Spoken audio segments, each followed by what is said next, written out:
Hey there, YouTube fans. Welcome back to Skookum Scarp Sanctuary. I just wanted to do a quick intro video into the concept of Bigfoot as a kleptoparasite.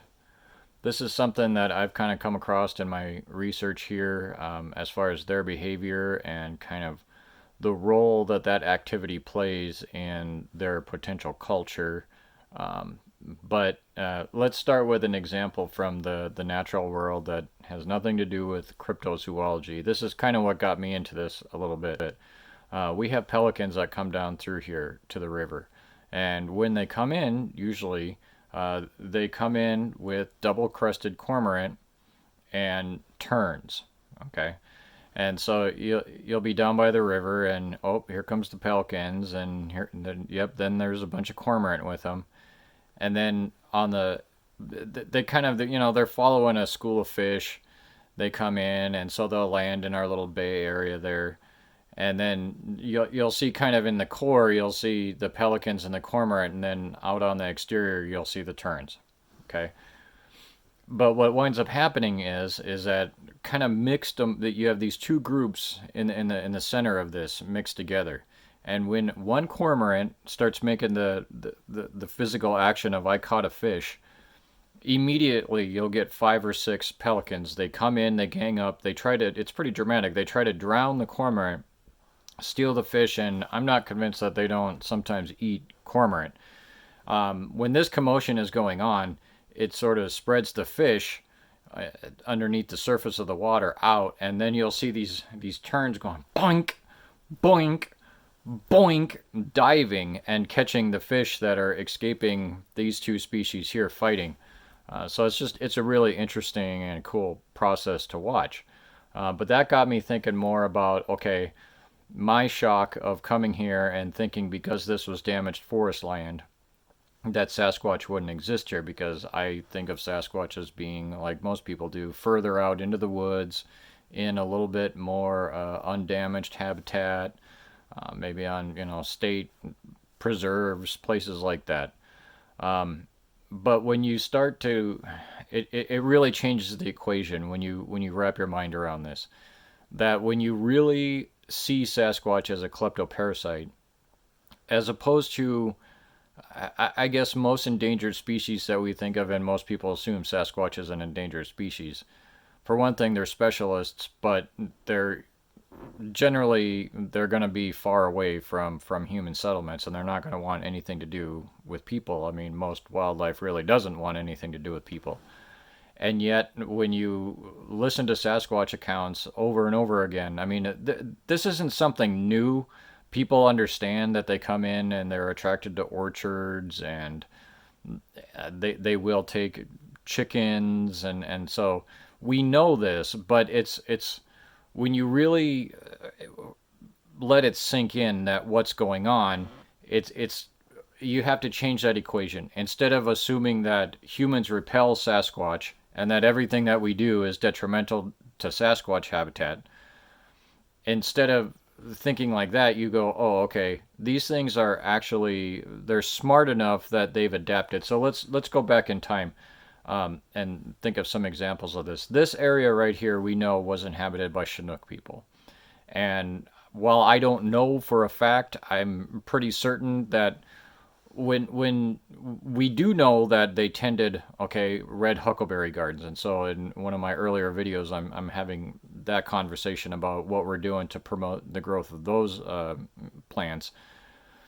But Native American people, my guess would be that they were tending gardens that were as close into their settlement as possible.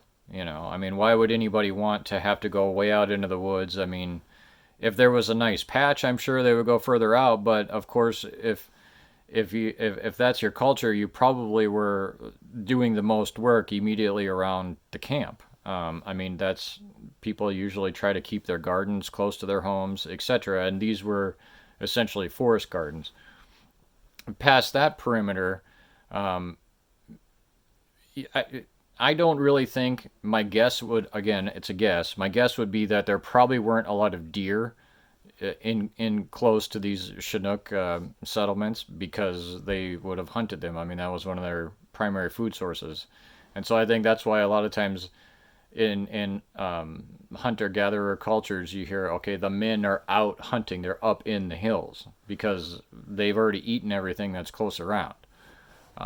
But what you so that would have been that. This is my guess is that the land use pattern here, you would have had a lot of berries and other plants that are edible and edible parts would be intensely managed close to the settlements, but there probably wouldn't be a lot of deer or other wild game like that in close to the settlements. Then Europeans come along, and all of a sudden we've got deer like crazy, right up in our homes, in our yards, all the time.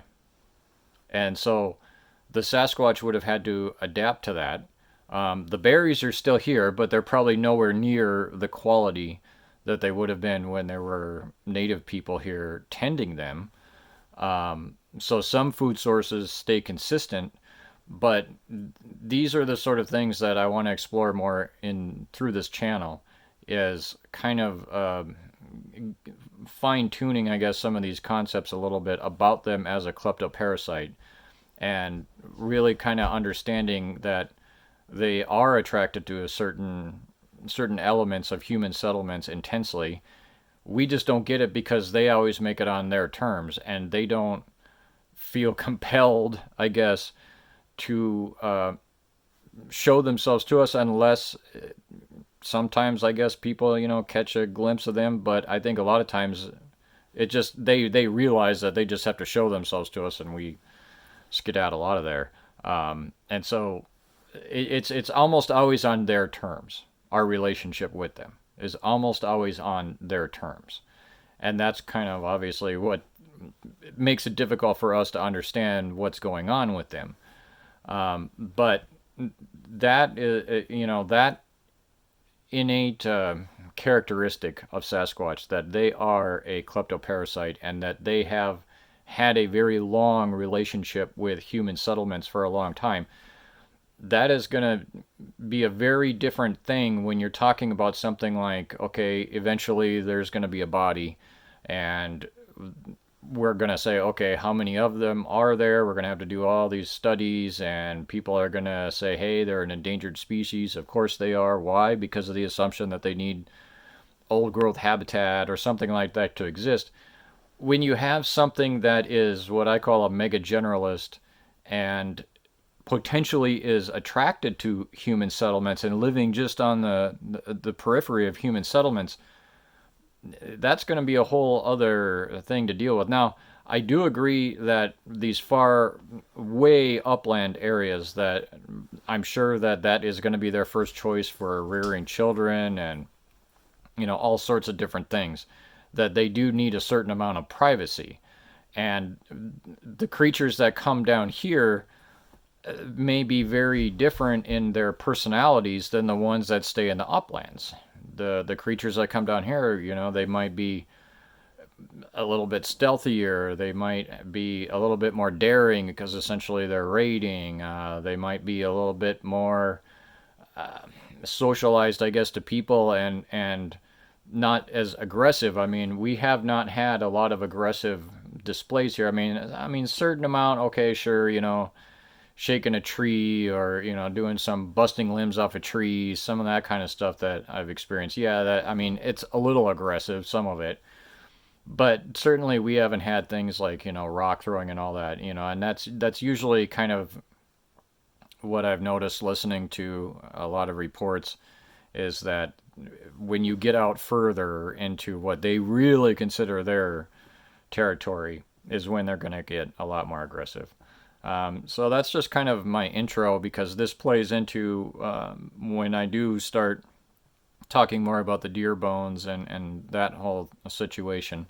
The idea that they're a kleptoparasite and that they are drawn to essentially human deer herds, as well as just all sorts of things that are happening around human settlements, food sources that they are utilizing that we do not. They're definitely food that an ape like a Sasquatch could eat and can eat and does eat. It's just that we're not doing it.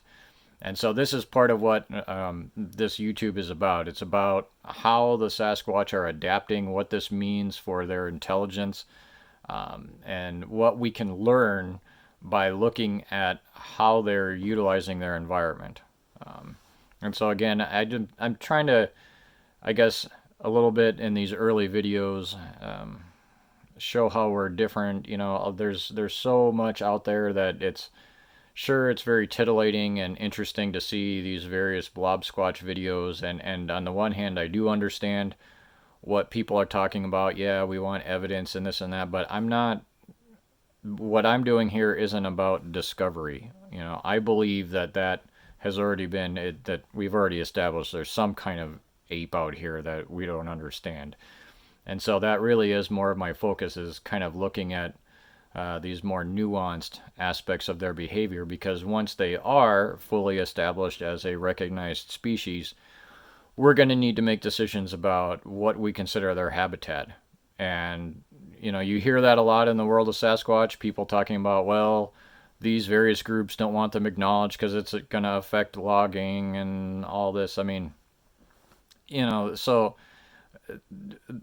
what we're looking at here is trying to build more of a foundation, I guess, so that when official discovery does happen, that we have a little bit more understanding of what they actually like. Because honestly, most of the discussion that I find in the world of Bigfoot, as far as like forestry and those sciences, is it's pretty cartoonish, really.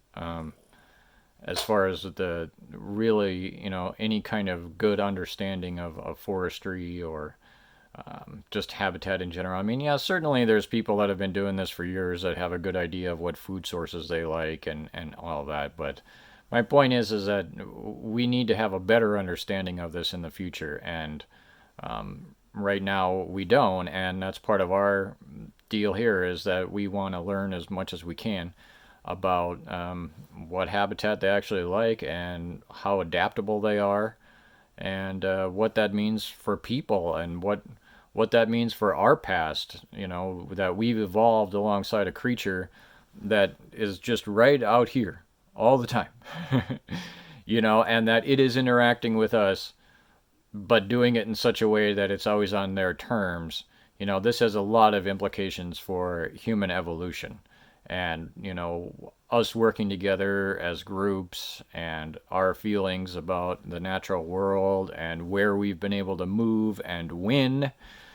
So this has, again, the idea of Sasquatch as a kleptoparasite, as not being way out here all the time, but actually kind of ringing us in, and doing it in this stealthy way and all of that's a whole other kind of concept, at least in my opinion. So stay tuned, and we'll be getting into more of all this. Thanks.